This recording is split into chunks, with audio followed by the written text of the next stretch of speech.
Hey, my name is David McKee and I write and draw, mostly children's picture books, but not exclusively.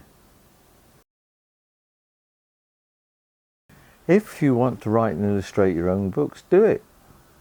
Write your own books and illustrate them. It's as simple as that. If at least you'll have had the pleasure of doing it, even if they're never published, and at least it's something that you can say, oh yes, I wrote and illustrated a book. And why not? And why not? And why shouldn't it be published if it works? It can come either way. Not now, Bernard, but the title came and I was lying in the bath and I just listened to the story come in my head. After you've heard it, then you have to write it. I think the air is full of stories, and we receive. And the more you get used to receiving, the more you're able to receive. It's the same with music, if you're creating music and things, I think, as well.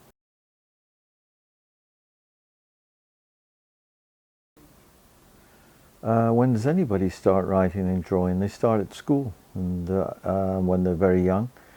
I think that everybody draws when they're young, and if they continued to draw, everybody would draw. It's just that we're conned out of it. Usually people say that's not the way you draw a hand, that's not the way you draw a face, and people are discouraged because they think they can't draw when they draw perfectly well. And there's many ways to draw as there are people. And I started in the same way, except that I was one of those that didn't stop and wasn't discouraged. I just kept drawing. And as far as the writing was concerned, that more came from having stories told to me rather than a book tradition. I guess I started telling stories to myself first, then to friends at school, and then eventually writing them down. Like that. And then you sign it.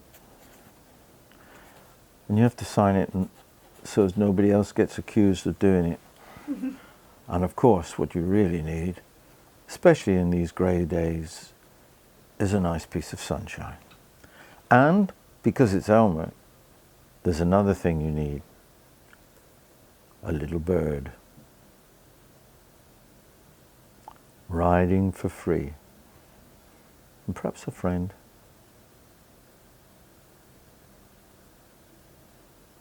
Also with a smile. There you go.